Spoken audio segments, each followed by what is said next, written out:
Non government teacher pension facilities, বেসরকারি শিক্ষক অবসরে এককালীন আর্থিক সুবিধাদি কি পাওয়া যায়। তো চলুন আমরা দেখব আসলে কি কি সুবিধা এই অবসরকালীন সুবিধা হিসেবে একজন বেসরকারি কর্মচারী বা বেসরকারি শিক্ষক পেয়ে থাকেন।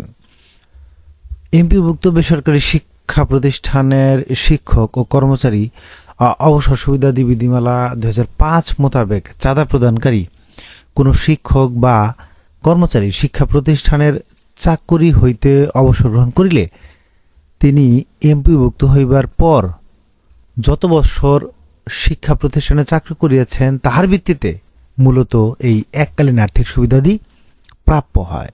ধরুন 10 বছর বা তদূর্ধ্ব কিন্তু 11 বছরের কম সময় চাকরি করেছেন, তিনি 10 মাসের মূল বেতনের সমপরিমাণ অর্থ এককালীন সুবিধা হিসেবে পাবেন। অন্যদিকে কেউ যদি 11 বছর বা তদূর্ধ্ব বা 12 বছরের কম চাকরিকালের জন্য 13 মাসের মূল বেতন পাবেন। ঠিক একইভাবে কেউ যদি 14 বছর বা তদূর্ধ্ব কিন্তু 15 বছরের কম চাকরিকালের জন্য 22 মাসের মূল বেতনের সমপরিমাণ পাবে। এভাবেই মূলত হিসাব করা হয়। ঠিক একইভাবে 25 বছর বা তদূর্ধ্ব চাকরিকালের জন্য 75 মাসের মূল বেতনের সমপরিমাণ অর্থ একজন বেসরকারি বা এমপিভুক্ত শিক্ষা প্রতিষ্ঠানের শিক্ষক বা ওই প্রতিষ্ঠানে কর্মরত কর্মচারী পেয়ে থাকেন। চাঁদা প্রদানকারী কোনো শিক্ষক বা কর্মচারী চাকরিকালীন সময় মৃত্যুবরণ করলে তাহার পরিবার উক্ত শিক্ষক বা এমপিভুক্ত হইবার তারিখ বা বছর হইতে যত বছর চাকরি করিয়াছেন তাহার ভিত্তিতে অবসর ভাতা পাইবেন।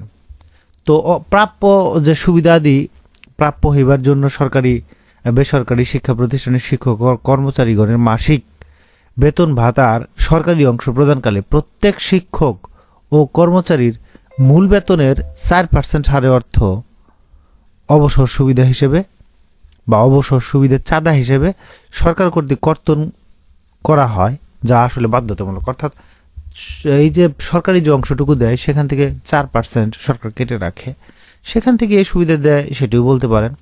তবে বেসরকারি শিক্ষা প্রতিষ্ঠান শিক্ষক ও কর্মচারী আর্থিক সুবিধা বোর্ড এটি লিখে আপনি সার্চ দিলে আপনি অনলাইনে আবেদন করতে পারবেন।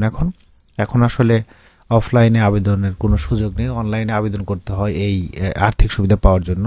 সেজন্য আপনি apps.terbb.gov.bd ওয়েবসাইটেও যেতে পারেন। বেসরকারি শিক্ষা প্রতিষ্ঠানের যে শিক্ষক ও কর্মচারীর যে অবসর সুবিধা বিধিমালা 2005 সেটিও আপনি ভিডিও ডেসক্রিপশনে দেওয়া লিঙ্ক হতে বিস্তারিত জেনে নিতে পারেন। তো এই যে স্কুল কলেজের শিক্ষকদের আর্থিক সুবিধা এটি কখন শুরু হয়?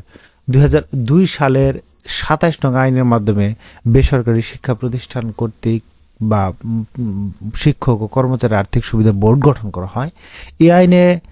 এই আইনের যে ধারা 15-তে প্রদত্ত ক্ষমতা বলে 2002 সালের যে অবসর সুবিধা আইন সেটার 15-তে যে ক্ষমতা দেওয়া আছে এই ক্ষমতা বলে প্রণীত প্রবিধান 2005 অনুযায়ী বেসরকারি শিক্ষা প্রতিষ্ঠানের শিক্ষক কর্মচারীদের অবসর সুবিধা চালু করা হয়।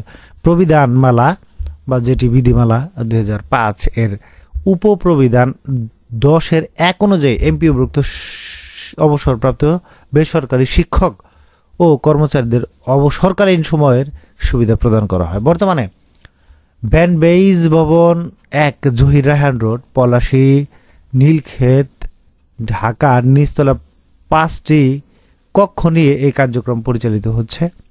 মাধ্যমিক ও উচ্চ মাধ্যমিক অধিদপ্তর, মাদ্রাসা শিক্ষা অধিদপ্তর এবং কারিগরি শিক্ষা অধিদপ্তর এর অধীন এমপিভুক্ত বেসরকারি শিক্ষা প্রতিষ্ঠানের স্কুল কলেজ মাদ্রাসা ও কারিগরি শিক্ষা প্রতিষ্ঠানসমূহের অবসরপ্রাপ্ত শিক্ষক ও কর্মচারীদের অবসর সুবিধা কার্যক্রম এই বোর্ডের আওতাভুক্ত। এমপিভুক্ত সহকারী শিক্ষক বা কর্মচারীদের এমপিভুক্ত থেকে 5% টাকা সঞ্চয় করে অবসর সুবিধা আসলে প্রদান করা হয়। 6% সঞ্চয় করে মূলত এই অবসর সুবিধা প্রদান করা হয়। আরও বিস্তারিত জানতে আপনি ভিডিওর কমেন্ট সেকশনে কমেন্ট করতে পারেন। ধন্যবাদ।